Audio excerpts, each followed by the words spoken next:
प्रिय भाई और बहनों, आज का शुभ संदेश के लिए आप सभी को हम स्वागत करते हैं।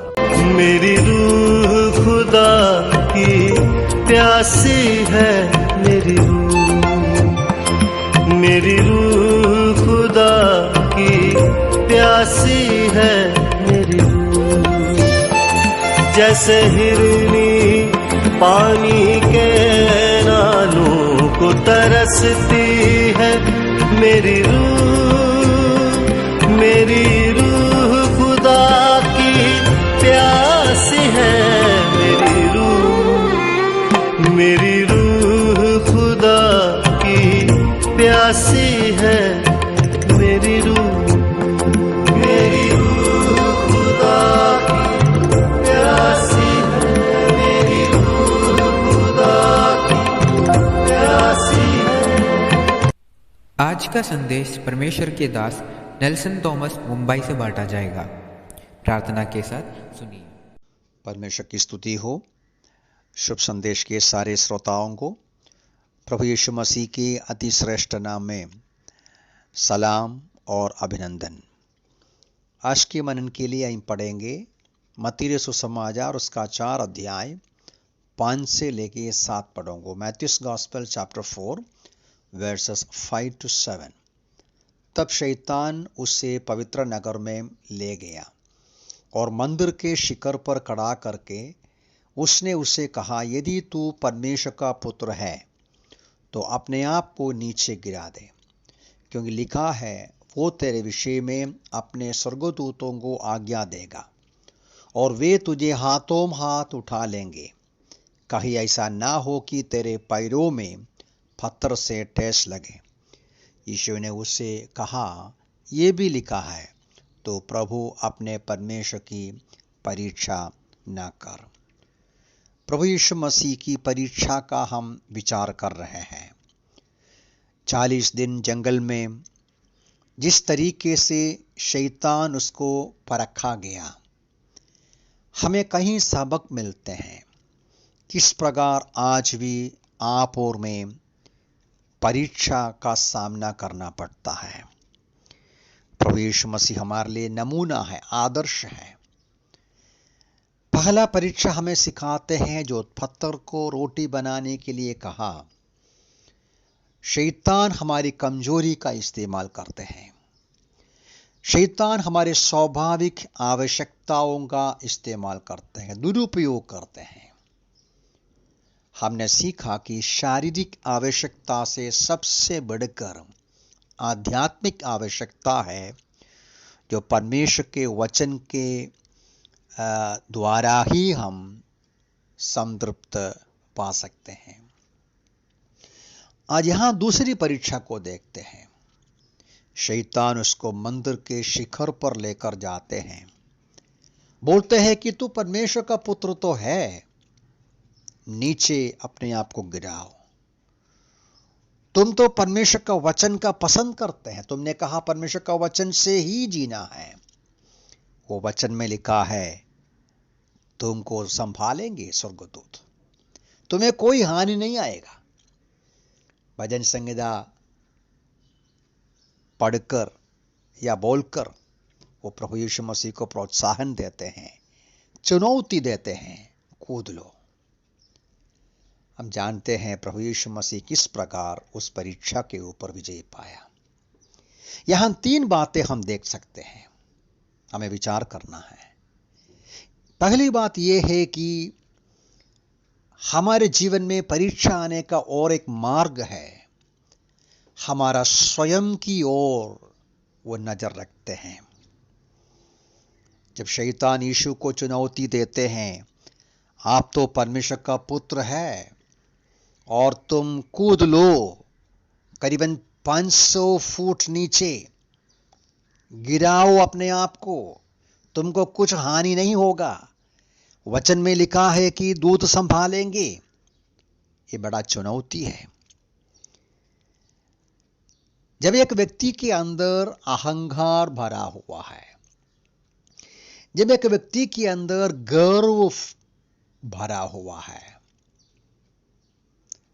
इस चुनौती के सामने गिर जाएगा। हाँ मैं दिखाता हूं, हाँ मैं हूं कौन तुमको दिखाता हूं बोलकर मनुष्य गिरने का संभावना है, गिरा हुआ है। लेकिन प्रभु यीशु मसीह इस बात को जान लिया कि यह परीक्षा है, यह परख रहा है। प्रभु यीशु मसीह तो परमेश्वर का पुत्र ही है, परमेश्वर पिता जरूर उसको संभालेंगे, स्वर्गदूत उसकी सेवा तो करते ही है। लेकिन प्रभु यीशु मसीह अपना महिमा, अपना श्रेष्ठता, ईश्वरीयत्व दिखाने का तरीका यह नहीं है। परमेश्वर पिता की एक योजना है, परमेश्वर पिता के योजना के अनुसार वो रह रहा है। उन्हें कष्ट सहना है। इस संसार के 33.5 साल का जीवन के बारे में बराबर परमेश्वर पिता ने निर्णय किया, उसके आधार पर जीना है। पहले कष्ट उठाना, उसके बाद में पिता परमेश्वर उसको मृतकों में से जिलाएगा, उसको महिमा में ले लेगा। तो ये जो कार्य प्रभु यीशु मसीह समझते हुए शैतान की परीक्षा के सामने वो गिरा नहीं, वो झुका नहीं, वो अपनी महिमा और श्रेष्ठता दिखाने का प्रयास नहीं किया। देखिएगा, एक बात सबक के रूप में समझ लीजिए, परमेश्वर के इच्छा के विरुद्ध में, परमेश्वर के समय के पहले अपने आप को बड़ा दिखाना, अपने बड़ापन को दिखाने का प्रयास करना, ये पाप है, ये परमेश्वर का बलवा करना है और ये परीक्षा में गिरना है। दूसरी बात हमें नोट करना है, जल्दी विचार करेंगे कि शैतान हमें गिराने के लिए परमेश्वर का वचन का इस्तेमाल करते हैं। भजन संहिता 91 से वो इस्तेमाल किया। वास्तव में शैतान जब वचन कोट किया, यीशु मसीह को फंसाने के लिए या परीक्षा में गिराने के लिए, पृष्ठभूमि से अलग करके, और वो भी पूरा नहीं बोला, ध्यान से पढ़ेगा तो पता चलेगा। आज भी शैतान ऐसे करते हैं, हमें गिराने के लिए, हमें कंफ्यूज करने के लिए, हमें फंसाने के लिए परमेश्वर का वचन का गलत प्रकार का प्रयोग शैतान करते हैं। गहराई से विचार कीजिएगा। भजन जो 91 है वो उन लोगों के लिए वायदा है। उसका शुरुआत में लिखा है, परम प्रधान के शाडो में रहने वाला, परमेश्वर के शरण में, पिता परमेश्वर के शरण में रहने वाला, परमेश्वर के इच्छानुसार जीवन बिताने वाला एक भक्त के लिए दिया हुआ वायदा है। वो ऐसा नहीं है कि शैतान की आवाज को सुनकर घमंड का, दिखावट का काम करने वालों को संभालने का वचन नहीं है वो। तो शैतान वचन का ही इस्तेमाल करते हैं परीक्षा करने के लिए।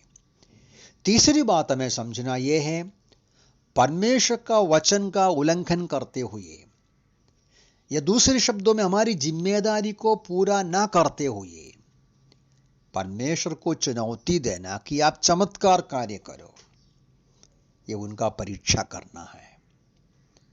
दूसरे शब्दों में, जब हमको मालूम है कि हम बीमार हैं, हमें दवाई लेना है, हम जानबूझ के दवाई नहीं लेते हैं और परमेश्वर को चुनौती देते हैं कि आप तो ईश्वर है, मुझे चंगा करो। यह बलवा करना है, परीक्षा करना है। आज भी बहुत सारे लोग इस महामारी के बीच में ऐसे ही करते हैं।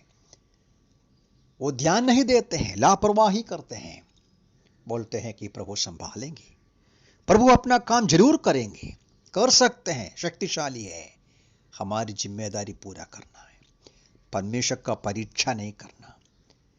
यह भी परमेश्वर का वचन गहराई से कई बार कहकर चेतावनी दिया है।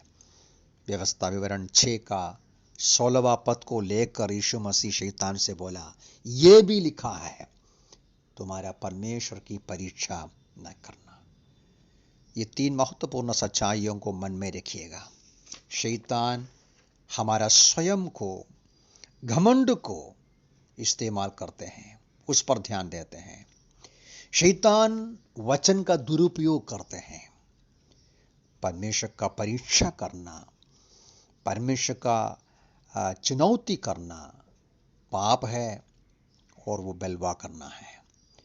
यीशु मसीह शैतान के ऊपर विजयी पाया, वो हमारे समान पर रखा गया, लेकिन वो विजयी हो गया। कष्ट उठाना और उसके बाद उसकी महिमा में प्रवेश करना प्रभु चाहा। वो हमारे लिए नमूना है, वो हमारा उद्धार करता है, और वो स्वयं परमेश्वर अपने आप को शून्य करके मनुष्य का रूप में हमारे समान हर प्रकार पर रखा गया, लेकिन विजयी पाया हुआ प्रभु, उस प्रभु का हम धन्यवाद करें, उसकी स्तुति करें, उसकी आराधना करें, उसके कदमों में चले। प्रभु इन वचनों से सहायता करें। प्रभु के नाम की महिमा हो।